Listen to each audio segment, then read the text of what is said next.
সিরাতের মধ্যে আমরা দেখি রাসূল সাল্লাল্লাহু আলাইহি সাল্লাম কখনো গুজবকে প্রশ্রয় দিতেন না কিংবা মানুষকে গুজব রটানোর সুযোগ দিতেন না। আব্দুল্লাহ ইবনে উবাই একজন প্রখ্যাত মুনাফিক ছিল। বদর যুদ্ধের পর সে কালিমা পড়ে ইসলাম গ্রহণ করে, কিন্তু কার্যকলাপে সে ছিল একদম পাক্কা মুনাফিক। এবং সে বিভিন্ন সময়ে প্রচুর ট্রাবল করত, সাহাবীদের জন্য বিপদ সৃষ্টি করত, রাসূল সাল্লাল্লাহু আলাইহি সাল্লামকে কষ্ট দিত।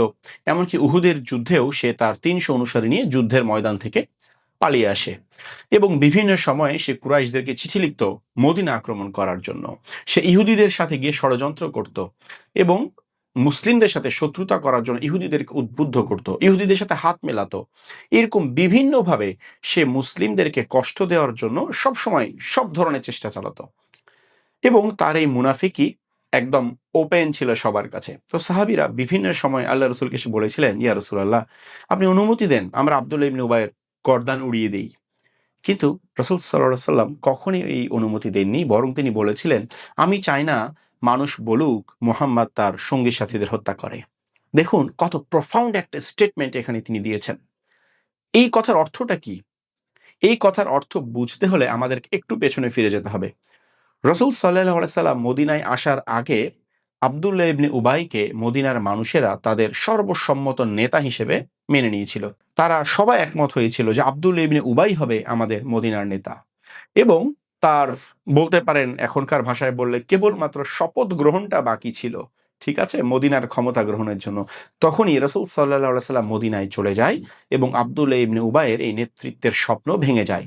আর এই কারণেই তিনি কিন্তু রাসূল সাল্লাল্লাহু আলাইহি সাল্লামের সাথে শত্রুতা করার সিদ্ধান্ত বেছে নেন। তাহলে দেখুন আব্দুল্লাহ ইবনে উবাইয়ের নেতৃত্বের ব্যাপারে বা সে যে তার মধ্যে নেতৃত্বের কিছু গুণ আছে, এই বিষয়গুলো অনেক মানুষ জানতো। ঠিক আছে? কিন্তু সেই যে মুসলিমদের ভেতরে থেকে মুনাফিকি করছে, আল্লাহ রসুলের জন্য, মুসলিমদের জন্য সে বিপদ ডেকে আনছে, এটা কিন্তু বাইরের অনেকেই জানতো না। তাহলে আব্দুল্লাহ ইবনে উবাইকে হত্যা করা হলে অনেকেই কি ভাবতো? যে আব্দুল্লাহ ইবনে উবাই যেহেতু নেতা হওয়ার কথা ছিল, আল্লাহ রসুল নেতা হলেন, তার মানে তিনি হয়তো নিজের ভবিষ্যৎ নেতৃত্ব যেন আব্দুল্লাহ ইবনে উবাইয়ের কাছে না যায়, কিংবা আব্দুল্লাহ ইবনে উবাই যেন কখনো নেতা হতে না পারে, এজন্য হয়তোবা তিনি আব্দুল্লাহ ইবনে উবাইকে হত্যা করে ফেলেছেন। অথবা ব্যক্তিগত কোনো ক্রোধ থেকে, ব্যক্তিগত কোনো বিদ্বেষ থেকে তিনি আব্দুল্লাহ ইবনে উবাইকে হত্যা করেছেন। কারণ তারা তো জানতো না যে আব্দুল্লাহ ইবনে উবাই ভেতরে থেকে আসলে কি ক্ষতি করছে মুসলিমদের। তারা শুধু আব্দুল্লাহ ইবনে উবাইয়ের কালিমা পড়ার কথাটা জানতো। এজন্যই আল্লাহ রাসূল বলেছিলেন, আমি চাই না মানুষ বলুক মুহাম্মদ তার সঙ্গী সাথীদের হত্যা করে। এবং এভাবেই তিনি আব্দুল্লাহ ইবনে উবাইকে তার জীবনের শেষ পর্যন্ত তিনি টলারেট করে গিয়েছেন এবং শেষ পর্যন্ত আব্দুল্লাহ ইবনে উবাইয়ের স্বাভাবিক মৃত্যুই হয়। কিন্তু তিনি কখনোই তার জীবদ্দশায় আব্দুল্লাহ ইবনে উবাইকে হত্যা করেননি।